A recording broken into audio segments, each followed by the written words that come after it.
बिस्मिल्लाहिर्रहमानिर्रहीम। अस्सलाम वालेकुम, this is Aftab Nasir ji. D student, next हमारे पास रिव्यू एक्सरसाइज 4 है जी। इसका फर्स्ट क्वेश्चन है जी। First question, in circle the correct answer, सही जवाब के गिर्द दायरा लगाना है हमने। ठीक हो गया जी। इसके फर्स्ट पार्ट को देखते हैं। ये समझें कि इसमें जितनी भी ये डेफिनेशन है, तो मैंने डेफिनेशन आपको करवाई हुई है, तो आपने अच्छे से डेफिनेशन अगर याद होती है तो ये MCQ सॉल्व करना बड़े आसान हो जाते हैं। तो फर्स्ट पार्ट में कहता है an instrument for payment order issued by a bank on the request of its customer is called. First answer, pay order, cheque, bank draft, bill of exchange. First part के अंदर कहता है कि check की तरह का इंस्ट्रूमेंट जिसे, ये मैंने बताया था, चेक की तरह का इंस्ट्रूमेंट जिसे बैंक ने ग्राहक की दरख्वास्त पर जारी किया हो, तो वो क्या कहलाता है?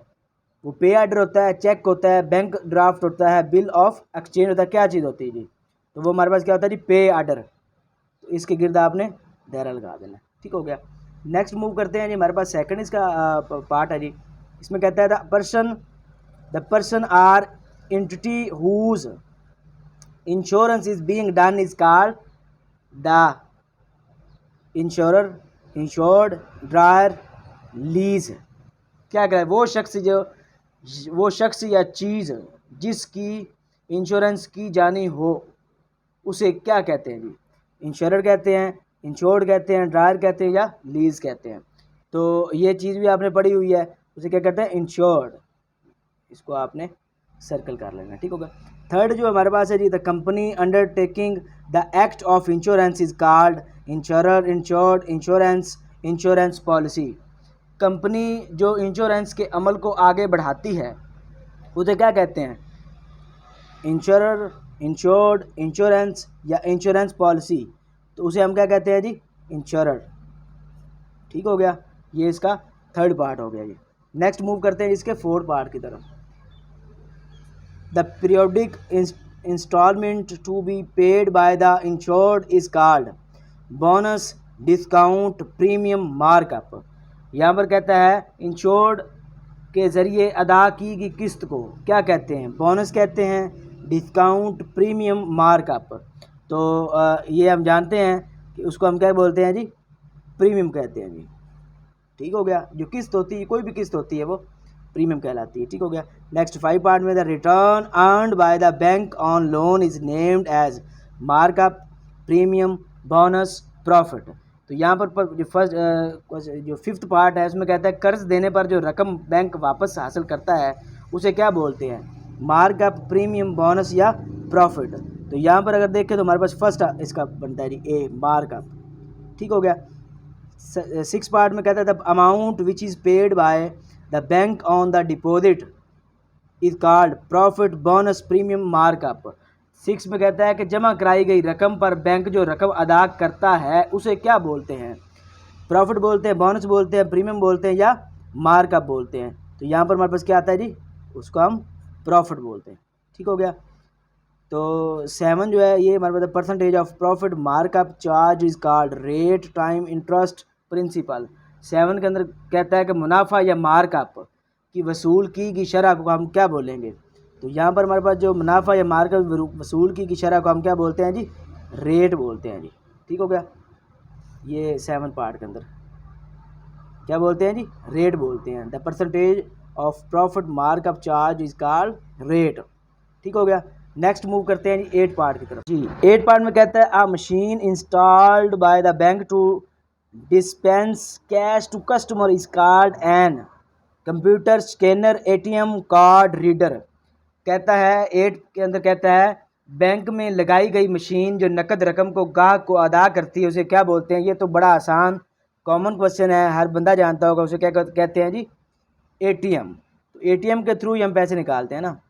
तो ninth part, a bill of exchange drawn and on a specified banker and not express to be payable otherwise than on demand is called cheque, pay order, bill of exchange, bank draft. Question number जो first का 9 part है, कहता है तबादले का bill जो एक मखसूस बैंकर से ड्रा किया गया हो और तलब करने पर काबिल अदा ना बयान किया गया हो, तो उसे हम क्या बोलते हैं जी? Check, pay order, bill of exchange, bank draft, तो उसे हम बोलते हैं जी फर्स्ट वाला चेक। तो यहाँ इसको हम दायरा लगा देंगे इसके गिर्द। ठीक हो गया। नेक्स्ट हमारे पास इसमें क्वेश्चन नंबर 2 है जी। क्वेश्चन नंबर 2 में हमने क्या करना है जी, फिल इन दी ब्लैंक्स। हमारे पास जो क्वेश्चन नंबर 2 है इसमें कहता है कि आपने इसकी जो है खाली जगह पूरी करनी है जी। तो खाली जगह पूरी करने के लिए सबसे फर्स्ट पार्ट जो हमारे पास इसमें आ रहा है जी, ये फर्स्ट पार्ट इसमें वो हमारे पास क्या है जी, first part a bill of exchange drawn on a specified banker and not expressed to be payable otherwise than on demand is called। तो ये आपने याद रखना है, डेफिनेशन है यहाँ पर। ये डेफिनेशन किस चीज़ की है जी, चेक की डेफिनेशन है। जिसको चेक की डेफिनेशन आती है तो आसानी से वो जो है ना इसको फिल कर लेगा। कहता है कि तबादला का बिल जो एक मखसूस बैंकर से ड्रा किया गया हो और तलब करने पर नाकाबिल बयान किया गया हो तो डैश कहलाता है। तो वो हमारे पास क्या कहलाता है जी, चेक। तो ये चेक की एक तरह की डेफिनेशन है। तो आपने क्या करना है, डेफिनेशन को आसानी अच्छे से याद करना है। डेफिनेशन याद हो जाएगी ना तो क्वेश्चन को सॉल्व करने में ज़रा आसानी रहेगी। ठीक हो गया। नेक्स्ट इसका सेकंड पार्ट है an instrument like a check issued by bank on the request of its customer is called. Second में कहता है कि चेक की तरह का इंस्ट्रूमेंट जिसे बैंक ने गाहक की दरख्वास्त पर जारी किया हो तो वो कहलाता है। तो वो हमारे पास क्या आता है जी, ये भी डेफिनेशन है किसकी, पे आर्डर की। ठीक हो गया। नेक्स्ट मूव करते हैं थर्ड पार्ट की तरफ। A machine installed by the bank to dispense cash to customer is called an. Third में कहता है कि बैंक की तरफ से लगाई गई मशीन जो ग्राहकों को जो है नकद रकम अदा करती है तो वो क्या कहलाती है। तो हम जानते हैं अभी जो ये एमसीक्यूज में भी आया था तो वो क्या कहलाती है जी, एटीएम। फोर्थ पार्ट की तरफ मूव करते थे। Amount which is paid by the bank on the deposit maintained by the client with the bank is called। तो ये फोर्थ जो है इसमें कहता है ग्राहक की तरफ से बैंक में जमा शुदा रकम पर बैंक जो रकम ग्राहक को अदा करता है उस रकम को क्या कहा जाता है। तो ये डेफिनेशन है ये भी। तो वो उस रकम को क्या बोलते हैं जी, एक तरह की डेफिनेशन की तरह है, उसको हम प्रॉफिट बोलते हैं जी। ठीक हो गया। डेफिनेशन नहीं है लेकिन चलें वही बात है। तो फिफ्थ के अंदर कहता है the percentage of profit is charge is called. Fifth के अंदर कहता है कि हमारे पास जो हासिल करदा फ़ीसद नफ़ा जो होता है उसको क्या बोलते हैं। तो उसको हम बोलते हैं जी इसमें जो अगर वो हम बैंक से नफ़ा हासिल कर रहे हैं तो उसको हम क्या बोलते हैं जी, उस वक़्त जो फ़ीसद नफ़ा होता है उसको हम रेट बोलते हैं। ठीक हो गया, रेट आ गया। ठीक हो गया। नेक्स्ट सिक्स पार्ट में कहता है period of the loan or deposit is called. तो जो सिक्स में कहता है कर्जा या जमा कराई की रकम का जो दुरानिया है वो दुरानिया क्या कहलाता है जी। तो जाहिर सी बात है उस दुरानिया को हम क्या बोलते हैं जी, टाइम। ठीक हो गया। सेवन जो है इसमें कहता है the return earned by the bank on loan is named as. Seven के अंदर बोलता है कि बैंक कर्जा पर वसूल की गई रकम को कहते हैं, बैंक कर्जा पर जो वसूल की गई रकम होती है उसको हम क्या बोलते हैं जी, मार्क अप। जैसे मुनाफा होता है ये सूद होता है, मुनाफे की तरह होता है लेकिन ये सूद होता है। 8 के अंदर क्या कहते हैं the periodic instalment to be paid by the insured is called. 8 के अंदर कहता है जो 8 पार्ट है उसमें कहता है कि इंश्योर्ड की तरफ से अदा की गई किस्त को हम क्या बोलते हैं, जो इंश्योर्ड अदा करता है उस किस्त को हम क्या बोलते हैं। तो किस्त का मैंने बताया हुआ है उसको हम बोलते हैं जी प्रीमियम। ठीक हो गया। 9th पार्ट के अंदर the company undertaking the act of insurance is called the dash. 9th के अंदर जो 9th पार्ट है इसमें कहता है जो कंपनी इंश्योरेंस के कारोबार को चलाती है उसे क्या कहते हैं। जो कंपनी इंश्योरेंस के कारोबार को चलाती है उसको हम इंश्योरर कहते हैं, उसको हम क्या कहते हैं, insurer. The person or entity whose insurance is being done is called dash. यहाँ पर वो कहता है वो शख्स या चीज़ जिसकी इंश्योरेंस की जाती है उसे कहते हैं, वो शख्स या चीज़ जिसकी इंश्योरेंस की जाती है क्या कहते हैं, इंश्योर्ड कहते हैं जी। तो ये इंश्योर्ड ये डेफिनेशन आपने याद रख। नेक्स्ट मूव करते हैं जी क्वेश्चन नंबर 3 की तरफ जी। नेक्स्ट क्वेश्चन नंबर 3 हमारे पास जी। क्वेश्चन नंबर 3 में कहता है Raheel insured his house worth ₹75 lakh eight the rate of 2% for 5 years. Calculate the amount paid in 5 years while the rate of depreciation is 10% yearly. यहाँ पर क्वेश्चन नंबर जो 3 है, सेम हमने जो 4.4 है उसमें कुछ क्वेश्चन इस तरह के किए हुए हैं हमने, उसमें हमारे पास ये ऐसे ही है, सेम उसी की तरह है। टाइम इसमें 5 years का दिया हुआ था, आपने इसके 4 प्रीमियम फाइंड करने हैं और 5th जो होगा वो 0 होगा। ये सेम वही चीज़ें हैं और डेप्रिसिएशन रेट वैसे फाइंड करना है। क्वेश्चन नंबर 3 में डिटेल अगर देखें, आसान लफ्ज़ों में अगर बताऊँ तो कहता है रहील ने 75 लाख रुपए की मालियत का एक घर की इंश्योरेंस करवाई जो कि 2% शरह के हिसाब से 5 साल के लिए थी। 5 साल में अदा की गई रकम मालूम करनी है हमने, जो 5 साल में टोटल उसने रकम अदा करनी है या की है, उसकी रकम हमने फाइंड करनी है। अगर कीमत में कमी की शरह जो है, जो डेप्रिसिएशन रेट है वो कितना हो, 10% ईयरली। ठीक हो गया। तो चलें स्टार्ट करते हैं जी क्वेश्चन नंबर 3 को। बड़ा आसान क्वेश्चन है, मुश्किल इसमें कुछ भी नहीं है। सबसे पहला जो काम हमने इधर करना है, जैसे वैसे हम पहले सॉल्व करते रहे, तो सबसे पहले हम यहाँ पर जो वर्थ लिखते होते हैं या पॉलिसी की जो अमाउंट है वो लिखते होते हैं। तो यहाँ पर लिख लेते हैं अमाउंट ऑफ पॉलिसी। तो पॉलिसी की अमाउंट कितनी है जी, ₹75 लाख। ठीक हो गया। और दूसरी बात, अब हम इसमें से जो प्रीमियम फाइंड करेंगे, फर्स्ट, सेकंड, थर्ड, फोर्थ, इस तरह से। तो सबसे पहले हम फर्स्ट प्रीमियम फाइंड करते हैं। First premium at the rate of 2%। ठीक हो गया, मतलब 2% ऑफ 75 लाख। ठीक हो गया। तो परसेंट ख़त्म करते हैं तो उसका क्या आता है जी, 100 आ जाता है। मल्टीप्लाई, ऑफ का मतलब मल्टीप्लिकेशन होता है। तो 75 लाख, ठीक हो गया। तो ये एक ज़ीरो से की दूसरी से गई, तो इधर रह गया 75,000 रुपये। इसको 2 से सर्व करेंगे तो ये मेरे पास आ जाएगा 1,50,000 रुपये। ठीक हो गया। ये हमने फर्स्ट प्रीमियम फाइंड कर लिया। अब यहाँ पर सिंपल सी बात है, आफ्टर लिखना चाहे तो लिख लें 1 years, 1 साल के बाद जो उसमें कमी हुई है, जो डेप्रिसिएशन रेट है वो भी हम फाइंड करेंगे साथ साथ। तो यहाँ पर अगर हम वो देखें तो वो क्या था, डेप्रिसिएशन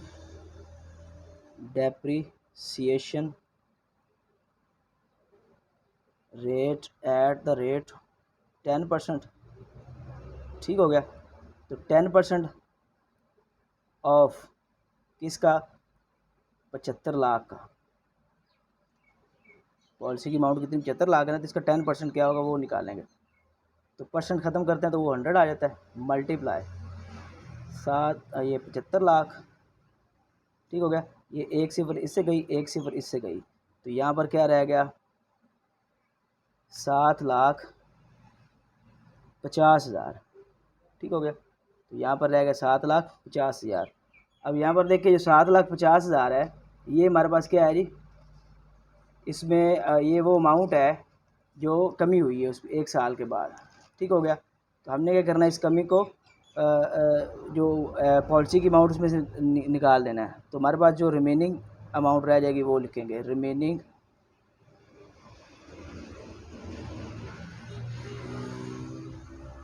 टोटल थी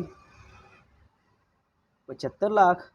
ठीक है, उसमें से 7,50,000 निकालेंगे तो पीछे हमारे पास इसमें क्या रह जाएगा, 76,50,000। ठीक हो गया, ये अमाउंट रह गई। अब सेकंड प्रीमियम हम इससे निकालेंगे और फिर ऑनवर्ड चलते जाएंगे जी। अब सेकंड प्रीमियम की बात करते हैं। सेकंड प्रीमियम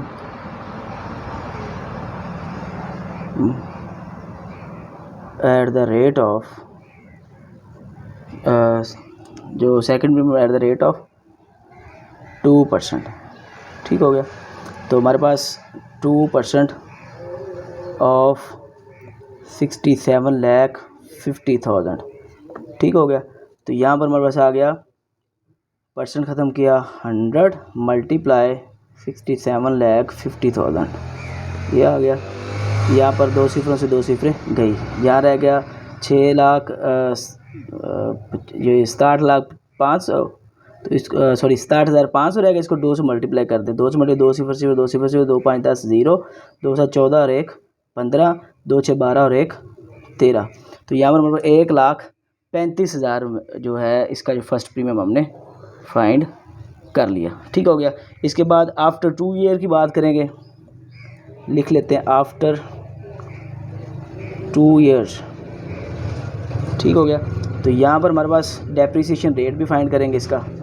ठीक हो गया। तो डेप्रिसिएशन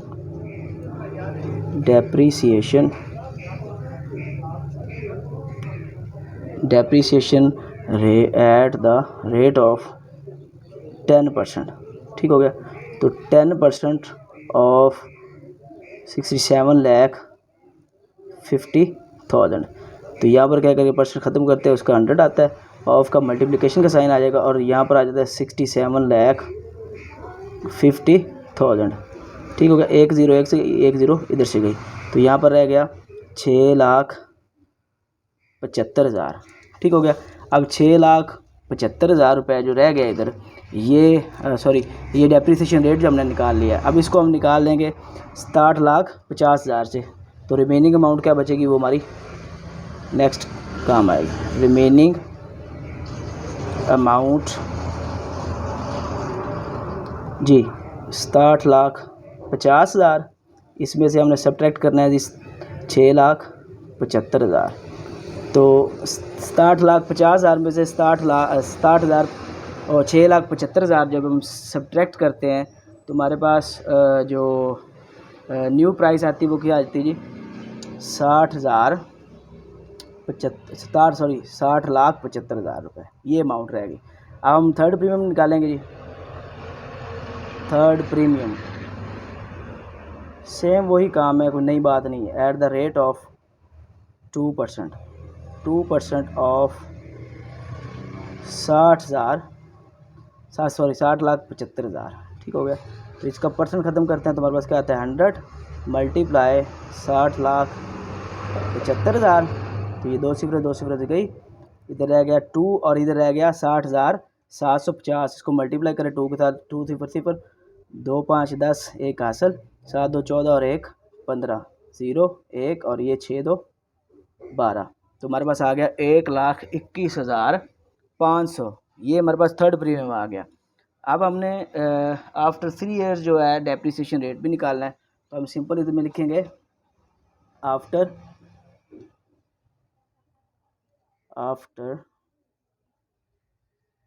3 ईयर्स। तो यहाँ पर डेप्रिसिएशन रेट निकालें, depreciation eight the rate of 10%। तो 10% ऑफ किस में 60,75,000। ठीक हो गया। तो हम क्या करेंगे, इसको सॉल्व करते हैं। यहाँ पर परसेंट ख़त्म किया तो 100 आ गया और मल्टीप्लाई 60,75,000। 1 0 से गई, 1 0 यहाँ से गई, तो हमारे पास रह गया 6,07,500। ठीक हो गया। ये हमारे पास 6,07,500 अमाउंट रह गई। अब हमने क्या करना है,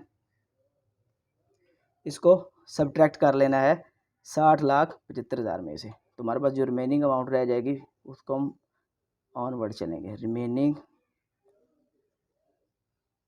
अमाउंट जी हमारे पास थी 60,75,000 जो रह गई थी, उसमें से हम निकालेंगे 6,07,500।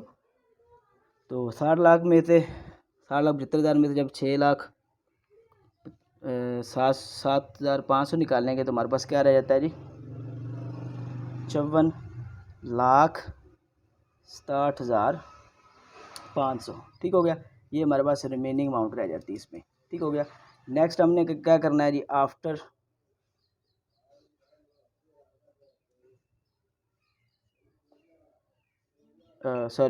अब नेक्स्ट मूव करते हैं जी, इसका फोर्थ प्रीमियम फाइंड करते हैं जी। तो फोर्थ प्रीमियम फाइंड करने के लिखेंगे fourth premium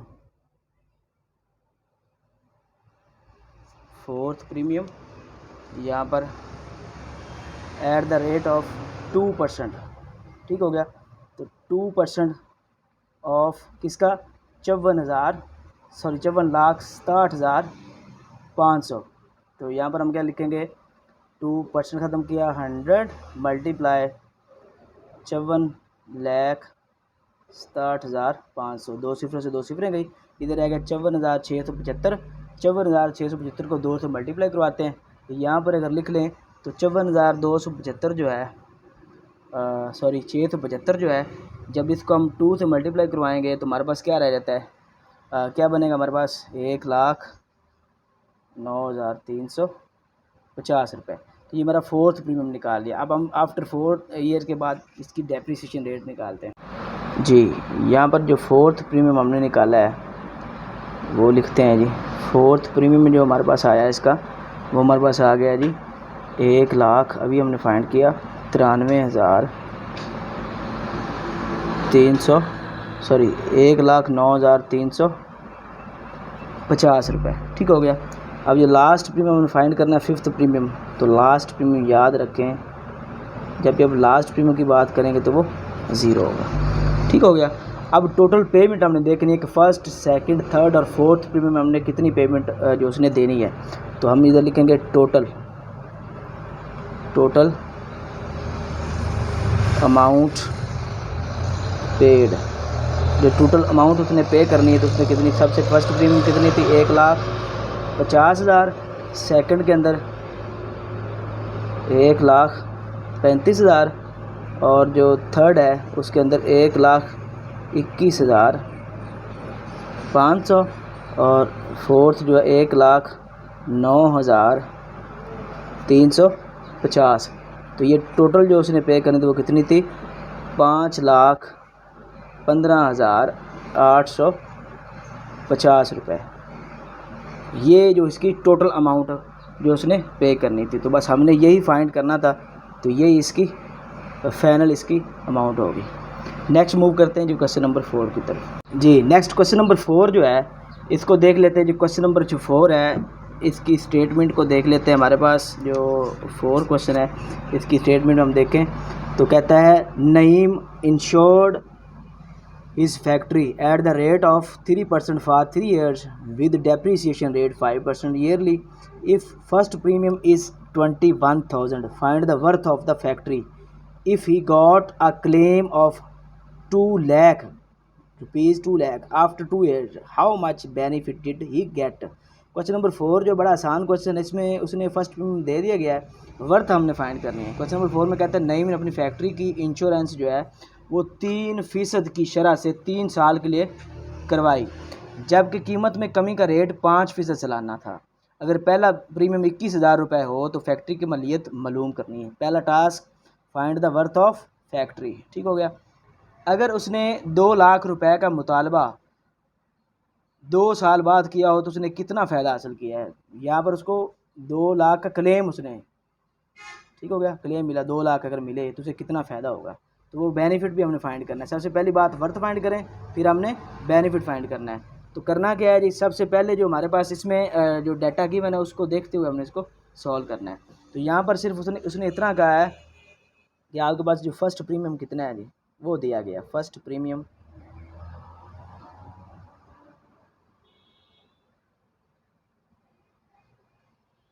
at the rate of 3%, वो कितना है जी 21,000, ठीक हो गया। अगर 3% हो ऑफ वर्थ ऑफ फैक्ट्री, 3% हो उस फैक्ट्री जो है, फैक्ट्री का जो फैक्ट्री की जो वर्थ है वो 3% होगा। तो अगर वो 3% निकाले ना तो वो फर्स्ट प्रीमियम बनता है। ये थोड़ी सी घुंडी वाली बात है, ये समझ नहीं है आपने। ये मैंने पहले भी 2 इस तरह के क्वेश्चन करवाए थे कि यहाँ पर 3% उस फैक्ट्री की वर्थ का जो 3% है ना वो फर्स्ट प्रीमियम बनता है। ये ज़हन में रखें, ये समझ आया तो आगे आपको समझ आएगा, अगर ये स्टेप समझ नहीं आएगा तो आगे आपको समझ नहीं आएगी। 3% उस फैक्ट्री की वर्थ का फर्स्ट प्रीमियम बनता है। तो यहाँ पर देखें कि जो 3% है of worth of factory, first premium बनता है तो फर्स्ट प्रीमियम तो उसने दिया हुआ है, वो मतलब वो हमारे पास कितना आ गया 21,000। तो यहाँ पर जो 3% है इसका मतलब है 3/100 ऑफ वर्थ ऑफ फैक्ट्री, कितना है 21,000। ठीक हो गया। अब हमने वर्थ ऑफ फैक्ट्री फाइंड करनी है, इसकी हमें ज़रूरत नहीं है। आपको पता है कोई इक्वल की एक साइड पे जो चीज़ मल्टीप्लाई दूसरी साइड पे डिवाइड हो जाती है, अगर डिवाइड और दूसरे पे मल्टीप्लाई होती है। तो हमने दरअसल फर्स्ट टास्क हमारा था कि हमने वर्थ फाइंड करनी है, वर्थ ऑफ फैक्ट्री, फैक्ट्री की हमने वर्थ फाइंड करनी है, मालियत फाइंड करनी है उसकी। ठीक हो गया। तो यहाँ पर देखें 100 जो था वो इधर डिवाइड हो रहा है, उस साइड पे जाएगा मल्टीप्लाई होगा, और 3 इधर मल्टीप्लाई उधर आके डिवाइड होगा। तो 100 इधर मल्टीप्लाई हो जाएगा और 3 इधर डिवाइड हो जाएगा। तो यहाँ पर 21,000 रुपये जो है फर्स्ट प्रीमियम पड़ा हुआ है। ठीक हो गया। अब मज़ीद इसको देखते हैं जी। यहाँ पर देखें हमने फाइंड करनी वर्थ ऑफ फैक्ट्री, तो यहाँ से हम वर्थ ऑफ फैक्ट्री फाइंड कर लेंगे। वर्थ ऑफ फैक्ट्री तो 3 1 3 3 7 21, 7,000। 7,000 को 100 से मल्टीप्लाई करें तो ये कितना बनता है जी 7 लाख। कितना बनता है जी 7 लाख। तो यहाँ पर फर्स्ट टास्क हमारा कंप्लीट हुआ कि फैक्ट्री की वर्थ कितनी होगी जी 7 लाख। ठीक हो गया। अब इससे अगेन हम इससे नेक्स्ट चलते हैं जी। फर्स्ट प्रीमियम पहले मौजूद है, हम फाइंड करेंगे अब इसका जो है डेप्रिसिएशन रेट फाइंड करेंगे, क्योंकि फर्स्ट प्रीमियम फाइंड हुआ है पहले।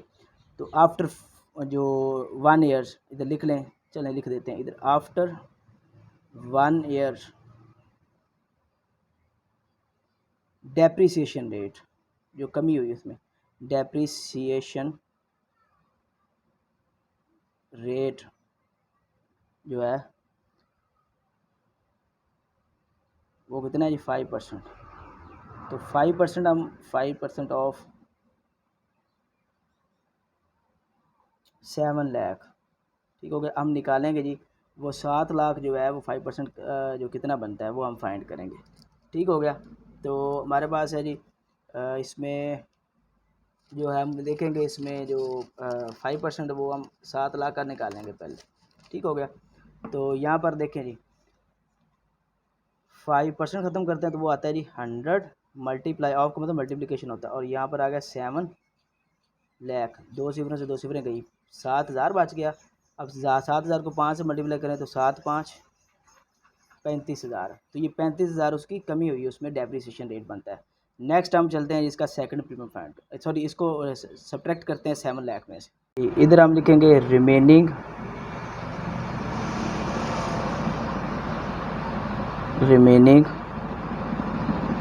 अमाउंट। टोटल कितना था जी 7 लाख। उसमें डेप्रिसिएशन जो अमाउंट हमने अभी फाइंड की है वो कितनी थी जी, सॉरी 35,000। तो 7 लाख में से 35,000 निकालें तो 6 लाख, यहाँ पर हमारे पास जो अमाउंट रह जाएगी 6,35,000 सॉरी 65,000 रह जाएगी। अब ये वो अमाउंट है, इससे हम नेक्स्ट क्या फाइंड करेंगे जी सेकंड प्रीमियम फाइंड करेंगे। तो हम इधर लिखते हैं सेकंड प्रीमियम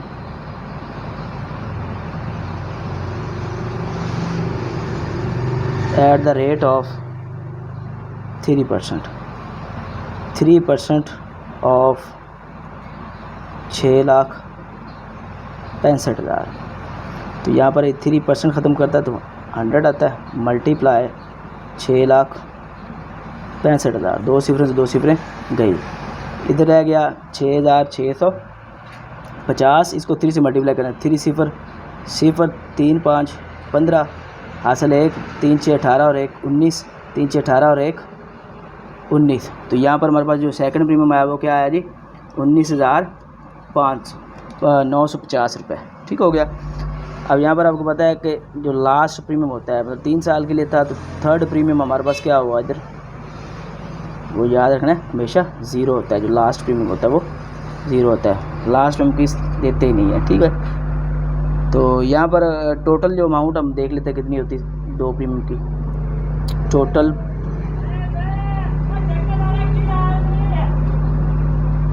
अमाउंट पेड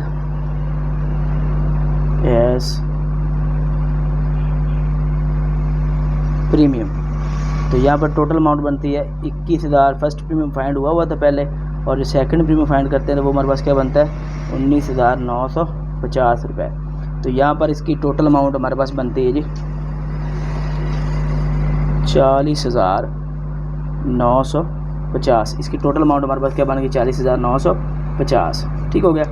अब हमारे पास उसने जो उसको जो क्लेम मिला वो 2 लाख का था, तो हम लिखेंगे amount to be amount of claim. तो क्लेम की अमाउंट कितनी थी जी 2 लाख रुपए। तो यहाँ पर उसको जो बेनिफिट हुआ है वो देख लेते हैं। बेनिफिट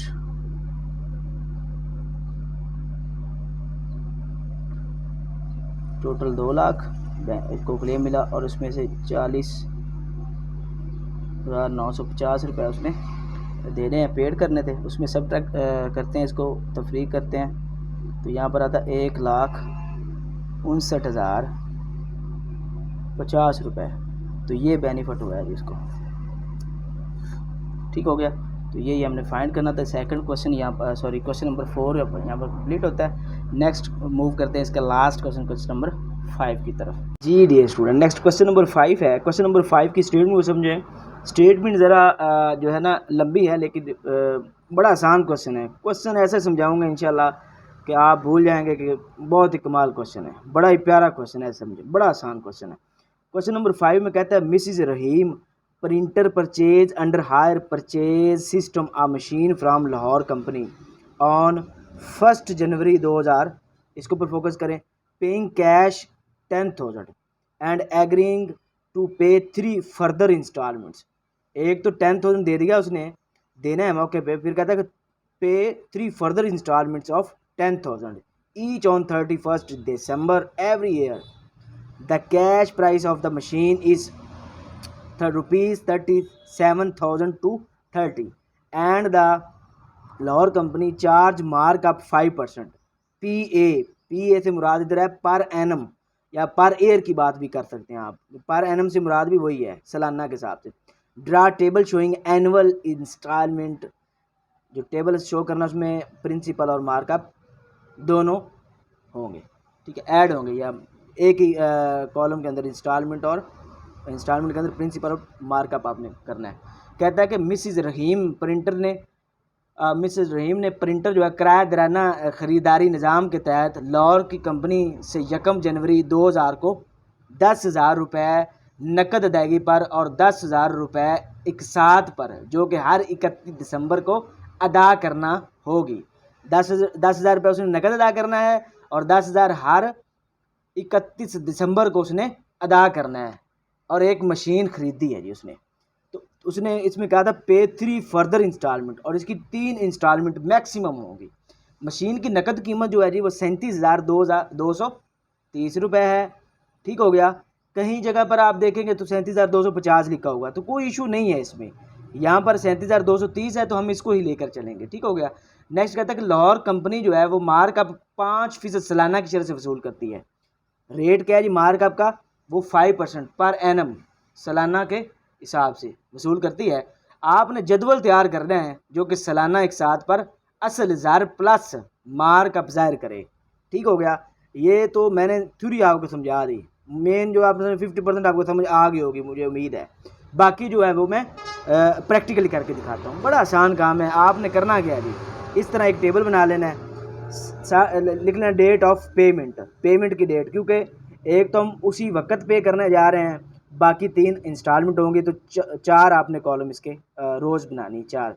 यहाँ पर कैश प्राइस होगी, और उसने खुद कहा है कि आपने जदवल तैयार करना है, जो आपने टेबल बनाना है उसमें इंस्टॉलमेंट्स के जो वो मार्कअप प्लस प्रिंसिपल होना चाहिए। तो यहाँ पर देखें, बड़ा आसान वे में समझाऊंगा इंशाल्लाह।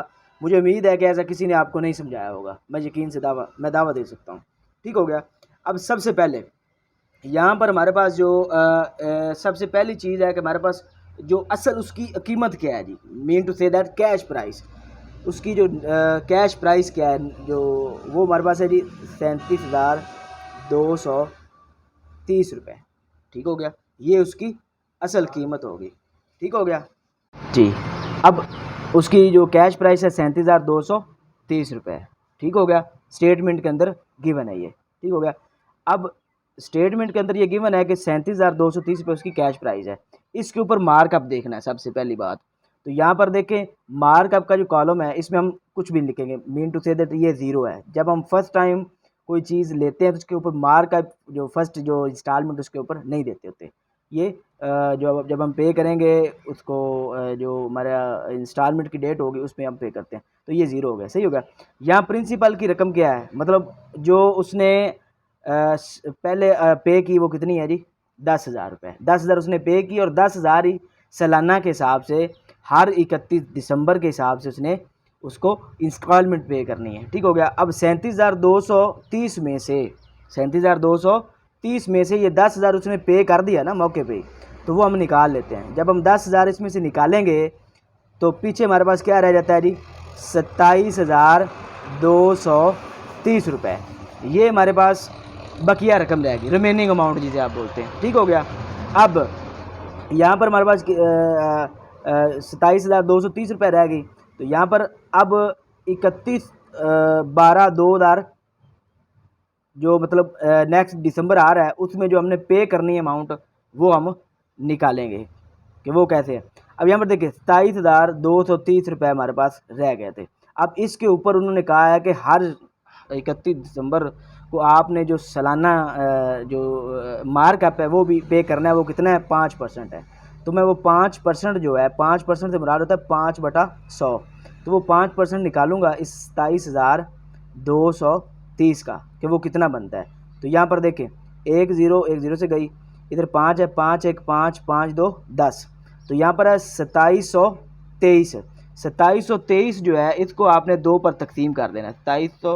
2723 को आपने जब 2 पर तकसीम करना है तो आपके पास इसका आंसर आ जाता है जी 1361.5। ठीक होगा। ये मार्कअप है जी।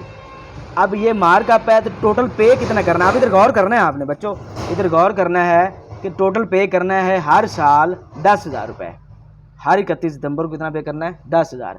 तो ये जो है 1361.5 ये उस 10,000 में से निकालेंगे तो बाकी अमाउंट इधर हम लिखते जाएंगे ताकि हमने टोटल तो 10,000 ही पे करना है ना।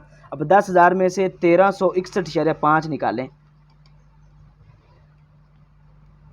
तो हमारे पास आ गया 8,638.5। ये हमने जो हमारी रकम हो गई और ये हमारा मार्कअप हो गया। अब ये मार्कअप जो है ये हमारे पास ये हमने इस 10,000 जो किस्त देनी है, जो हमने इंस्टॉलमेंट देनी है उसमें से निकाल लिया। ठीक है। अब यहाँ पर रह गया 8,638.5। ये इस 27,000 में से निकाल लेते हैं। अब इस डेट को हमने इतनी पेमेंट करनी है और उतना मार्कअप करना है।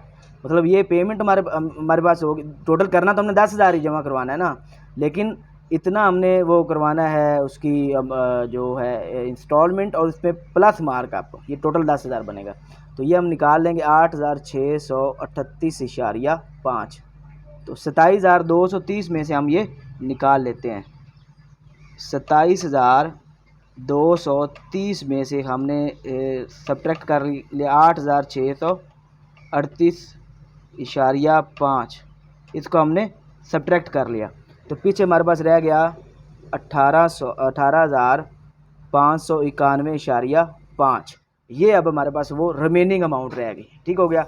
जो हमने इस डेट को हमने पे कर दी और पे कर दिया 10,000, पीछे क्या रह गया 18,591.5। अब हमारे पास रिमेनिंग अमाउंट क्या रहेगी 18,591.5।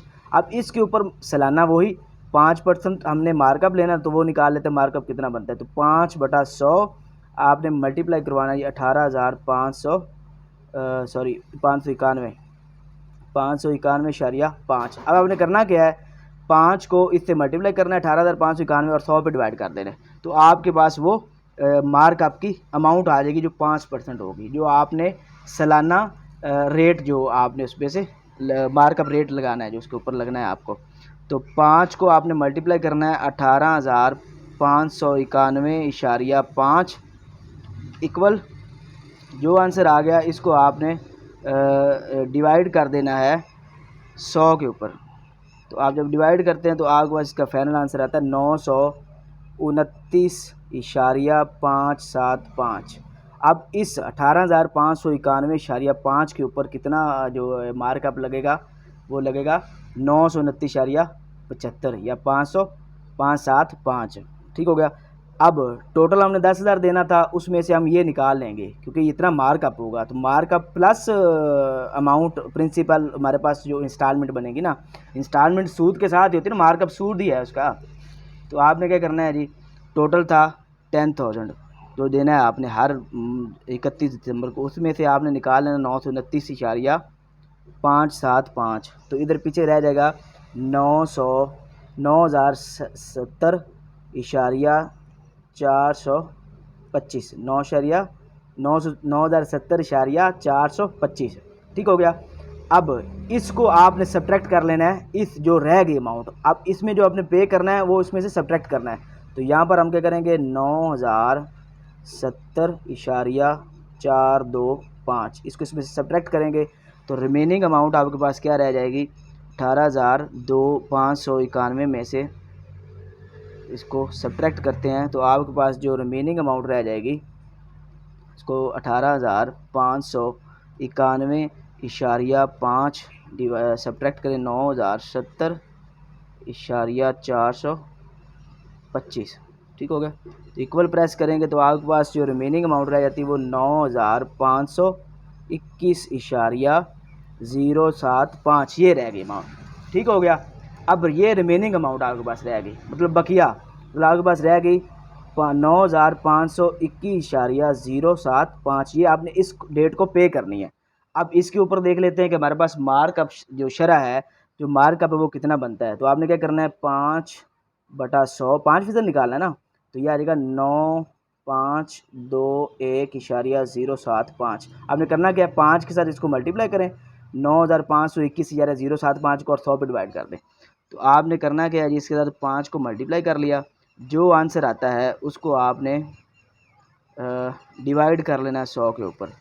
तो आपके पास इसका फाइनल आंसर आ जाता है जी 476.05375। अब ये आपके पास मार्कअप अमाउंट आ गई, मार्कअप अमाउंट। ठीक हो गया। इसको आपने 10,000 में से निकाल लेना है। तो 10,000 में से आप इसको निकालेंगे तो आपके पास आ जाएगा 476.05375। तो आपके पास जो टोटल अमाउंट आ जाएगी, जो रिमेनिंग रह जाएगी, वो 9,523.94625। ठीक हो गया। ये अमाउंट रह गई। अब इसको आपने इसमें से निकाल देना है। ठीक हो गया। इसको इसमें से निकालेंगे तो ये देखिए 9,523 है, इधर 9,521 है, तो करीबन ये आप समझे कि बराबर बराबर ही हैं। ये 2 रुपये का फ़र्क इधर आ रहा है, तो आप समझे कि इतनी ही अमाउंट है। तो यहाँ पर वो अमाउंट सारी इधर से सब्ट्रैक्ट करेंगे तो इधर आइए नील हो जाएगा। ठीक हो गया, ये नील हो गया। यहाँ पर ये वो अमाउंट्स थी, इनको आप ऐड कर लें तो ये आपने उधर क्या किया है, मार्कअप जितना दिया है। सबसे पहला मार्कअप था 1361.5 जमा 929.575 जमा 476.05375। तो ये जो आपने 2760.12 ये इतनी अमाउंट जो ये आपको मार्कअप लगाया गया। ठीक हो गया। अब जो ये अमाउंट है इसको आप ऐड कर लें कि टोटल अमाउंट आपने दी कितनी है। तो टोटल 10,000 प्लस 8,638.5 जमा 9,070.425 जमा 9,523.942,625।